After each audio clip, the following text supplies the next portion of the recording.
असं एक बी गाव नाही जिथं अशोक खरातचं नाव नाही. अशोक खरात मार्च 2026 मध्ये राज्यभरात सर्वात जास्त गाजलेलं प्रकरण म्हणजे अशोक खरात या भोंदूबाबाचं प्रकरण.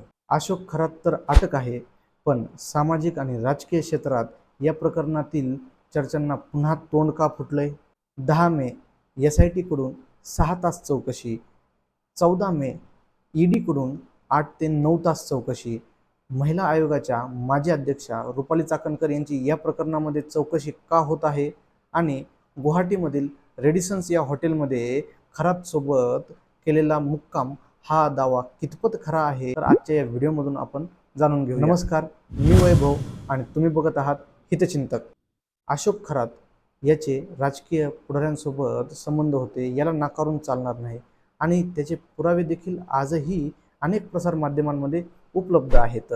मात्र राजकीय व्यक्तिमत्वांपैकी सर्वात जास्त जर कोण अडचणीत या प्रकरणामध्ये आला असेल तर ते आहेत महिला आयोगाच्या माजी अध्यक्षा रुपाली चाकणकर. 10 मेला SIT कडून रुपाली चाकणकर यांची ही 6 तास कसून चौकशी झाली. त्यानंतर 14 मेला त्यांची ED देखील कसून चौकशी झाली आणि SITच्या चौकशीमध्ये जे समोर आलं ते धक्कादायक होतं. SIT चौकशीत 2021ला खरात बाबा आणि रुपाली चाकणकर आणि त्यांच्या बहीण प्रतिभा चाकणकर यांचा सोबत गुवाहाटीला दौरा झाला अशी माहिती समोर येत आहे आणि एकाच तारखेला गुवाहाटीतील रेडिसन्स ब्ल्यू या हॉटेलमध्ये मुक्काम झाला अशी देखील माहिती समोर येत आहे. अनेक प्रसारमाध्यमांनी याचे पुरावे देखील सादर केले आहेत.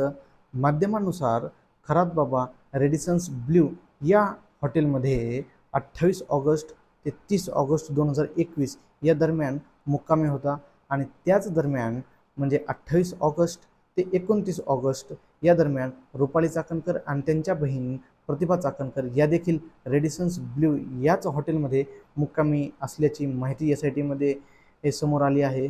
म्हणजे खरात बाबा 3 दिवस आणि रुपाली चाकणकर आणि प्रतिभा चाकणकर या 2 दिवस या रेडिसन्स ब्ल्यू हॉटेलमध्ये मुक्कामी असल्याची माहिती समोर आली आहे. त्यानंतर परत 2 वर्षांनी म्हणजे 2023 मध्ये रुपाली चाकणकर यांचा गुवाहाटी दौरा झाल्याचं समोर येत आहे आणि रेडिसन्स ब्ल्यू याच हॉटेलमध्ये परत ते मुक्कामी रुपाली चाकणकर होत्या हे देखील समोर येत आहे. खरात बाबा आपल्या भक्तांसोबत वेगवेगळ्या पूजा करायचा, या ठिकाणी या वेळी या दिवशी हे केल्यानंतर तुम्हाला जास्त फायदा होईल असं देखील तो सांगायचा आणि योनिपूजा, योनिशुद्धीकरण यासारख्या अंधविश्वासला बळी पाडून तो आपल्या भक्तांचं शोषण देखील करायचा. हे देखील महाराष्ट्रापासून आता लपलेलं नाही आहे. गुवाहाटीतील प्रमुख आकर्षण म्हणजे कामाख्या देवीचं मंदिर. कामाख्या देवीच्या मंदिरामध्ये तांत्रिक साधनेचं हे केंद्र असल्याने अनेक तांत्रिक एका पौराणिक कथेनुसार भगवान विष्णूने माता सतीचा देहछेद केल्यानंतर त्यांची योनी या ठिकाणी पडली आणि याचंच पुढे कामाख्या देवी मंदिर झालं आणि इथे कोणतीही मूर्ती नसून एक प्राकृतिक योनी आकार आकृती असून ते याचीच येथील जूनमध्ये देवीला मासिक पाळी येते आणि येथील नदी लाल पडते आणि 3 दिवस मंदिर बंद असते असा येथील भक्तांची आस्था आहे. अशोक खरात हा शिवनिका संस्थान हे ट्रस्ट चालवत होता. या ट्रस्टमध्ये अनेक आर्थिक गैरव्यवहार झाल्याचा संशय आहे आणि 70 कोटीचा गैरव्यवहार केल्याचा संशय खरातवर आहे आणि याच शिवनिका संस्थान ट्रस्टच्या विश्वस्त रुपाली चाकणकर आहेत आणि म्हणून 14 मेला त्यांची ED मार्फत कसून चौकशी करण्यात आली. या ट्रस्टच्या विश्वस्त असल्याने खरात सोबत तुमच्या आर्थिक व्यवहार आहेत का असे 40 पेक्षा जास्त प्रश्न त्यांना विचारण्यात आले. SIT प्रमुख तेजस्विनी सातपुते यांनी सांगितल्यानुसार या प्रकरणामध्ये अनेक पुढे तपास बाकी आहे आणि जसे जसे चेहरे समोर येतील तसे तसे गुन्हे दाखल केले जातील आणि त्यांना अटक होईल असं या SIT प्रमुख तेजस्विनी सातपुते यांनी सांगितलं आहे. या प्रकरणामुळे सामाजिक आणि राजकीय क्षेत्रांमध्ये या चर्चेला तोंड फुटलं आहे.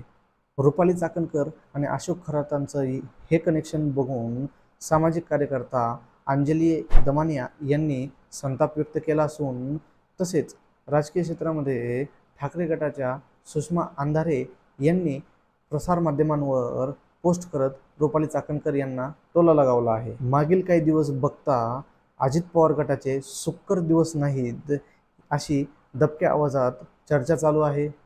वर्षाच्या सुरुवातीला अजित पवारांचं निधन, त्या अगोदर धनंजय मुंडे यांचा राजीनामा, त्यानंतर माणिकराव कोकाटे यांचा राजीनामा, त्यानंतर नरहरी झिरवळ यांना अडचणीत आणण्याचा प्रयत्न आणि आत्ता अलीकडेच रुपाली चाकणकर यांचा महिला आयोगाच्या अध्यक्षपदाचा राजीनामा।